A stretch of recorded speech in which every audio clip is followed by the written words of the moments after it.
Nathan Fletcher in the black, Daan in the red. I am very excited for this one, Brad.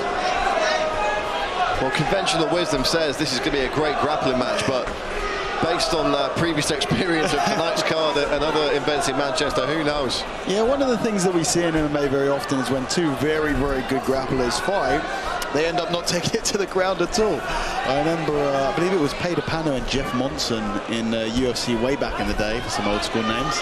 Both, you know, world-class, world champion grapplers, and they had a 3-round, not very technical striking match, so anything can happen. We saw Nathan Fletcher get a bit of time on the feet against Giordano last time out. Always developing those skill sets. There's the shot. Takedown from the Dutchman. Beautiful takedown and straight onto the back position. Fletcher rolls through and Duijs able to get back to that back position there. Almost for a second looked like the Fletcher was going to go for a Granby roll onto the back position. Now, the interesting thing about their two styles is, of course, we know Nathan Fletcher as being sort of this human backpack. He's always looking to try and get to that back position, whereas Duijs usually playing more of a guard, you know, especially what we saw in his first cage, whereas triangle kind of his most used submission in MMA compared to Fletcher's obviously an expert in the rear naked choke. So interesting to see Duijs on top and taking his back position early. He's got to be careful not to fall off the top. Fletcher knows exactly what he should be doing and fighting these hands, trying to bring the hand to the other side there. This is the baseball bat choke. Baseball bat defense, sorry. You grab that overhooking arm and try and bring it to the far side of your head.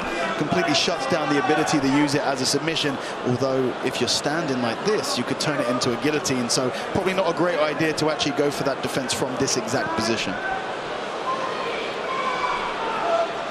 Fletcher with a 4 pro wins by naked choke and more at amateur as well. This is where I expected us to see this fight. Fletcher opting to strike from this position and immediately passes the side control.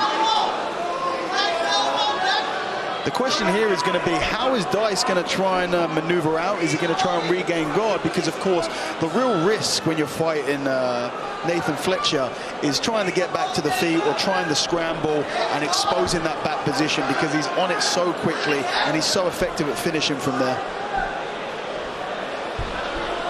Mount taken. Fletcher doing good work. Oh, head and arm here. Could have the submission on.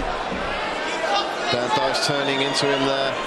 Fletcher trying to free that leg. Yeah, Duijs regained the half guard and still is inside the head and arm choke position. I mean, we're very early on and this position looks pretty good. Fletcher wants to be moving further away to create more of an angle here, and the fence is stopping him. So in this regard, the fence is blocking him, but the hand's moving. I really think that Duijs is thinking about tapping here. Fletcher with the big squeeze. Can he get the finish in the first round? Duijs hanging in there. Mark Goddard taking a very close look. Back into a half guard position here, and this is something that I've been talking about a lot recently in jiu-jitsu. Is actually, I think the head and arm choke, even though we see it very, very often, I believe that the setup to finish ratio is one of the worst common submissions that we see, both in grappling, but especially in MMA. And that was kind of a good example. That was very close. The position was very good. I mean, he finds himself in the best position that you can be in, raining down strikes from the mount here. Not a lot of them landing. Yeah, a lot of these hitting the guard of Duijs, but Fletcher putting the work in. Good work reversal. Very nice work into a triangle here. This is Duijs' signature move, and he finds himself, and this triangle's tight. This is not like a head and arm. This is one of the most successful submissions in MMA. The foot position isn't perfect here, but I think it might be enough, and I think the tap might come in. There it is. There's the submission. Nathan Fletcher in the GX Sports Fire Triangle here in Manchester. Vaults the cage to celebrate with head coach Paul Rimmer. What a performance!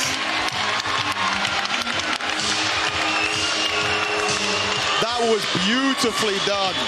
You've always got to be careful when you sweeping someone, reversing someone, from mount position, that you don't find yourself landing inside of a triangle. That's exactly what Duijs did.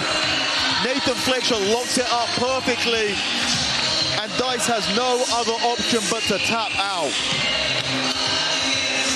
Incredible scenes here in Manchester. You wanted to see that grappling match, Dan, and you got it. To be honest with you, less of a match than I thought it was going to be. A really dominant performance by Fletcher. We saw Duijs get to the back position quite early, wasn't able to secure it. The defensive work was very, very nice. He managed to reverse and get on top inside the guard, where he very quickly passed to side control, tried to tie up a head and arm, looked like he was very close to submitting, instead took the mount position, was raining down strikes from the mount position. Duijs uses the fence to reverse, and he reverses himself. Here it is. Here's the reversal, and as he's pushing, the problem when you try and reverse someone from the mount position, and hopefully we can see that slowly, is you have to push with your hand.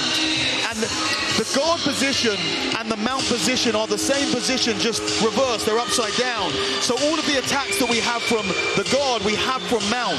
So as Duijs turns in, you see how his right hand touches the bases on the floor? That is the opportunity, and Nathan takes it so flawlessly. That's the opportunity for isolation. He removes that left leg, reinserts it into the triangle position, and then he locks it up here, and he submits him. Beautiful. And you can see Dan Duijs here he knows. knew what he'd done there at that point. Yeah. Phenomenal stuff from Nathan Fletcher.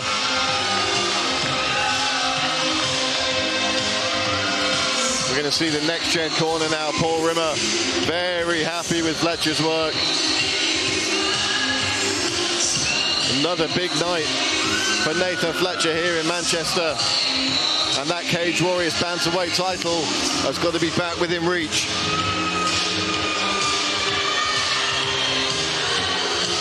And a huge celebration from this young man, embracing his coach. All the hard work done. Now he gets to enjoy the fruits of his labour. Phenomenal stuff from one of the top bantamweights in Europe. And he's going to have a very close eye on that Dylan Hazan, Kayla Loughren fight on May 6th in Italy. So here's Hal Chaplin to make it official. Ladies and gentlemen, your referee, Mr. Mark Goddard, calls a stop to this contest after 4 minutes and 15 seconds of the very first round, declaring your winner by way of triangle choke in the red corner,